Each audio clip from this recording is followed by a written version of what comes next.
자, 안녕하세요. 반갑습니다. 12월 12일 주식 정리해드리는 주정남, 오늘도 시장 정리부터 먼저 시작해보도록 하겠습니다. 자, 일단 들어가기 전 구독과 좋아요 한 번씩만 부탁드리고요. 지금 시장에서 어떤 내용들이 나오고 있는지 하나씩 살펴보는 시간을 갖도록 하자면, 일단 뉴욕 증시는요, 트럼프 대선 승리 이후에 지금 의회 같은 경우에도 상원을 공화당이 완전 장악했고, 하원도 과점 부근까지 이 숫자가 올라가 있는 모습이 보여지고 있거든요. 하다 보니까 트럼프가 이전에 얘기했던 것들이 다 좀 되게 수월하게 진행이 될 수 있을 것이다라는 기대감이 커지게 되잖아요. 이게 증시에 반영되면서 전체적으로 올라가는 모습 보여지게 되었다. 이리 보시면 될 것 같습니다. 그러니까 트럼프는 규제를 완화하고 법인세를 인하하고 이 기업들이 사업하기 좋은 환경 만들어주겠다. 이런 식으로 어필을 하고 있잖아요. 그게 진짜로 걸림돌 없이 진행될 수 있다 보니까 사람들이 조금 더 이걸 높게 평가하는 게 지금 이 순간이라는 거죠. 자, 그러면 자연스럽게 그동안 규제 때문에 성장이 좀 멈췄던 기업들이나 아니면 이 트럼프에 투자를 했던 기업들이 굉장히 많이 올라가게 될 수 있잖아요. 자, 그 중에서도 대장은 테슬라라고 볼 수 있기 때문에 현재 테슬라의 목표 주가가 계속 올라가는 모습, 이 부분 확인을 할 수 있고요. 이외에도 특히나 이제 금융 쪽이 규제가 되게 많은데 여기서 어느 정도 완화가 될 것으로 보여지고 있다 보니까 금융 관련되어 있는 은행들 있잖아요. 뭐 JP모건부터 골드만삭스 같은 이쪽도 가격이 올라가는 모습 보여지게 되었다. 요거 한번 확인하시면 될 것 같습니다. 자연스럽게 그럼 이쪽에서 다양한 파생 상품이 나오게 될 것이기 때문에 이로 인한 시장의 유동성 증가 이것도 한번 기대를 해보시면 되겠고요. 그리고 이렇게 사업적인 부분에 좀 달리기가 진행이 될 것으로 예상이 되는 가운데 금리는 이제 어떻게 될 것인가 여기에 사람들의 관심이 집중이 되고 있는데 현재 나타나고 있는 부분은 뭐다? 일단 미국 같은 경우에는 경기는 좋은데 지표가 조금 2%에 가까운 인플레 보면서 맞춰가겠다라고 이야기를 했기 때문에 현재 인하에 대한 확률 12월 기준 65% 정도 유지를 하고 있는데 여기서 나올 뭐 CPI나 PPI나 PC 맞춰가지고 올라가기도 하고 떨어지기도 하고 야, 이렇게 좀 갈리게 될 것이다. 다시 이렇게 보시면 될 것 같습니다. 다만 그래도 금리 인하에 대한 사이클은 크게 잡혔기 때문에 인하를 잠깐 멈춘다라고 하더라도 쉬어가는 거지. 그 다음에 한번 쉬었으면 올라갈 가능성은 높아진다. 이렇게도 보시면 될 것 같고요. 그러니까 장기적으로는 금리 인하가 계속된다. 여기에 포커스를 둬도 된다는 겁니다. 장기 투자를 원하시는 분들은 그러한 부분이랑 시너지가 나게 될 테니까. 그리고 시장에 리스크로 작용을 했던 요 엔캐리 트레이드, 일본 은행 금리 인상을 하느냐 여기에도 집중이 됐었는데 총리가 다시 원래대로 돌아왔습니다. 자, 그러면 자연스럽게 이전에 있었던 금리 인상에 대한 리스크는 조금 줄어드는 것 아닌가 생각을 할 수 있겠죠. 그럼 이거는 전 세계에 영향이 가는 내용이기 때문에 한숨 좀 돌릴 수 있겠다 정도로 볼 수 있을 것 같고, 이게 다시 돌아온다면 리스크로 적용을 하겠지만 그게 아니라면은 일단은 여기는 그냥 알아만 두고 다른 쪽에 집중하는 식으로 여러분들이 전략을 구축을 해보시면 좋겠습니다. 자, 이제 현재 주간 WTI 기준 68.04달러로 마이너스 3.32% 하락 마감하였고요. 채권은 휴장에 달러는 강세, 금 가격은 하락 마감하게 되었습니다.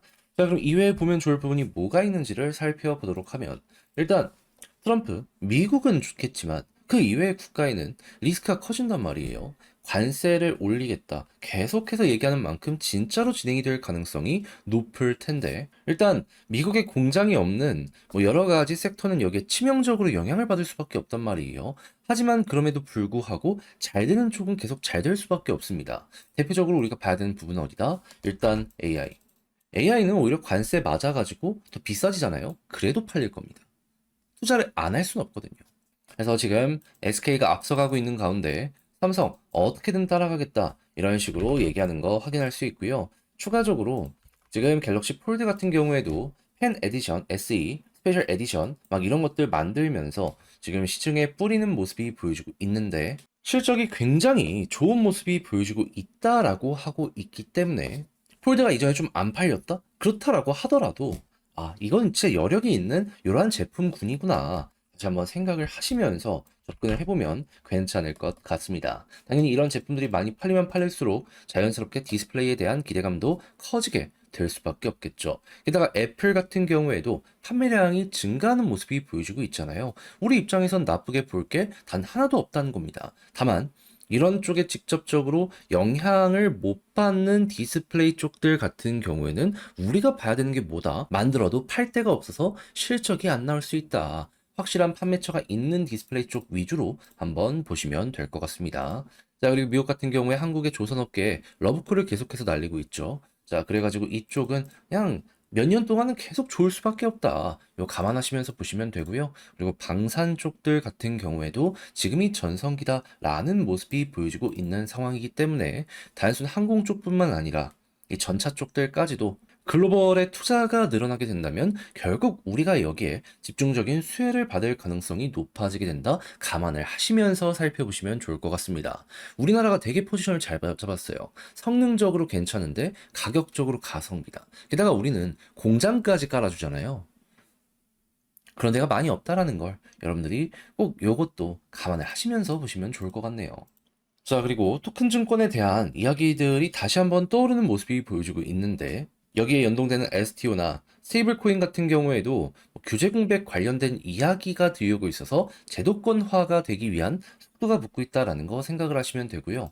그리고 증권사 실적이 다시 한번 올라가는 모습이 보여지고 있기 때문에 중소형의 PF 리스크가 큰 증권사가 아니라면, 일단 증권사 같은 경우에도 나중에 배당 관련 시즌에 이런 거랑 엮어서 봤을 때 되게 좋을 수 있겠구나. 요거 참고를 하시면서 지금 어찌 보면 저평가의 종목이 있을 수 있겠구나 감안을 하시며 이것도 이제 연말을 바라보시면 될 것 같습니다.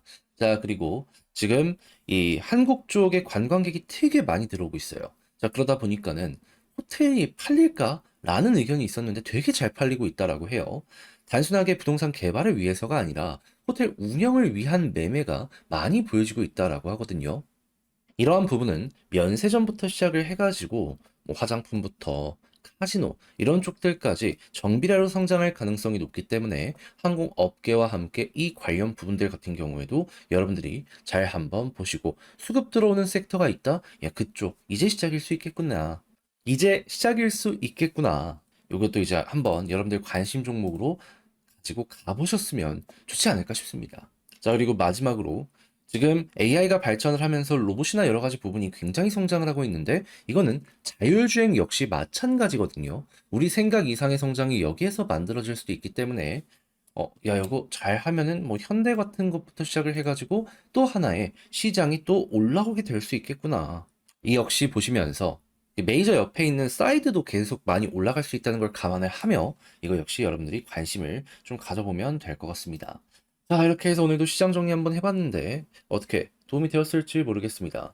잘 보셨으면 좋겠고요. 지금 말씀드린 내용들 같은 경우에는 장 시작하기 전 텔레그램 공부방을 통해서 여러분들께 올려드리고 있으니까 들어오셔서 이 내용 한번 확인해 보시면 좋을 것 같고요. 공부 잘 된 것 같다. 내용 괜찮았다 생각을 하신다면 그저 따봉 한번 이렇게 쭉 눌러주시면 너무나 감사드리겠습니다.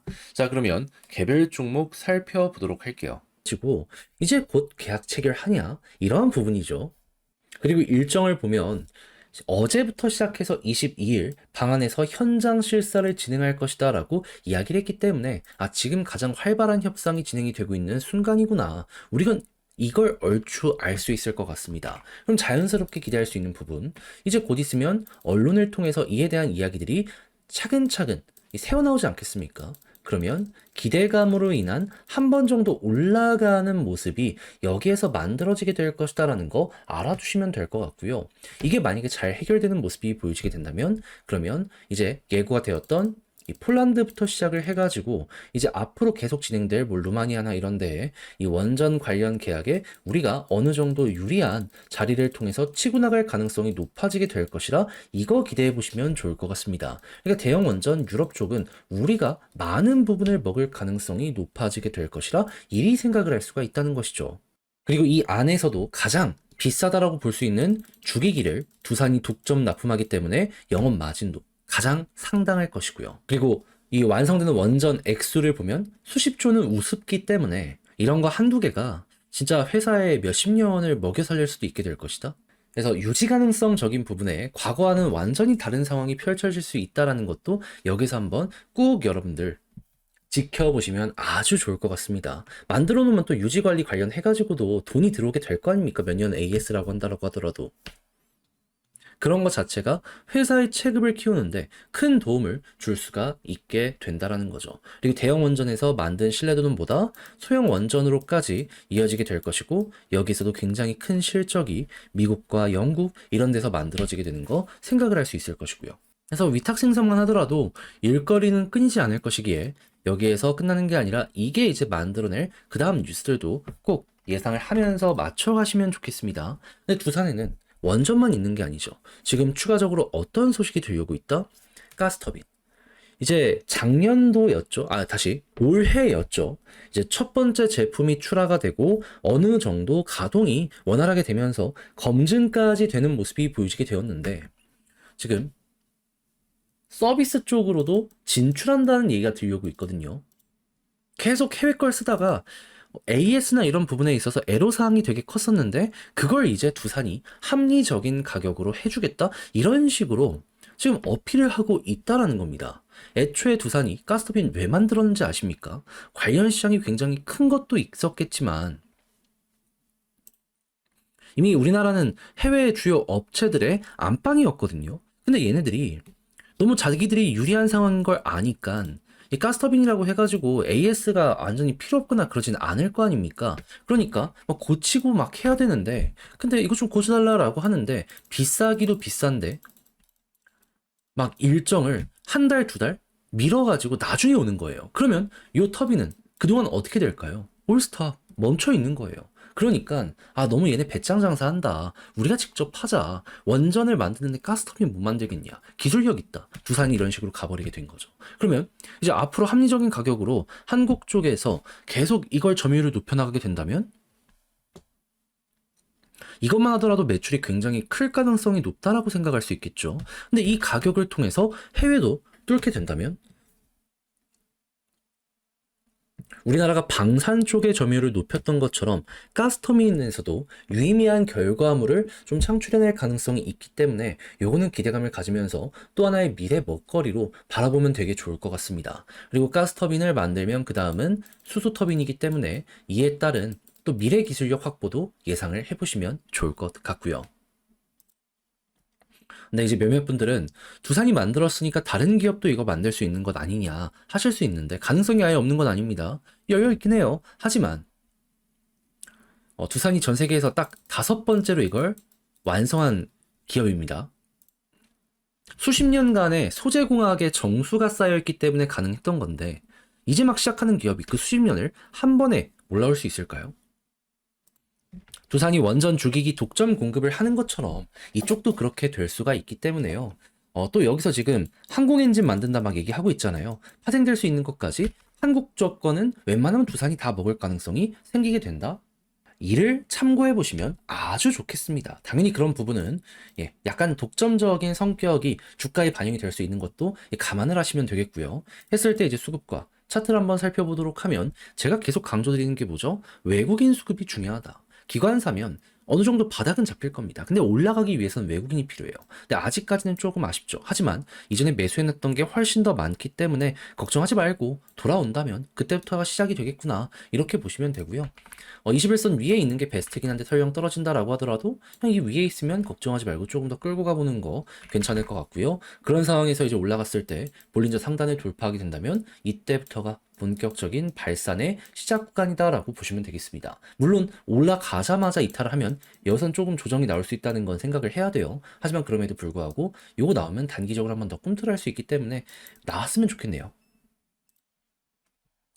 그리고 나서 목표를 잡는다면 지금의 이 매물대 있는 것처럼 23,500원에 또 하나 매물대 있으니까 여기에서 물량 소화를 해주는지 보시고요. 소화 못하면 조정, 소화한다, 한 번 더 간다. 근데 이건 또 그때 가서 영상 촬영하도록 할 테니까 많은 시청해 주시면 좋을 것 같습니다.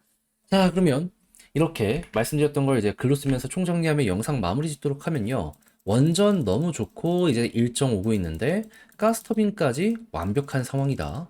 그리고 이 상황 속에서 수급은 외국인 보면 되고 지지라인은 21선 위가 베스트이며 올라갔을 땐 볼린저 밴드 상단 돌파 언제쯤 하는지 보도록 하자. 그리고 난 다음에 우리의 1차 목표는 어디라고요? 23,500원.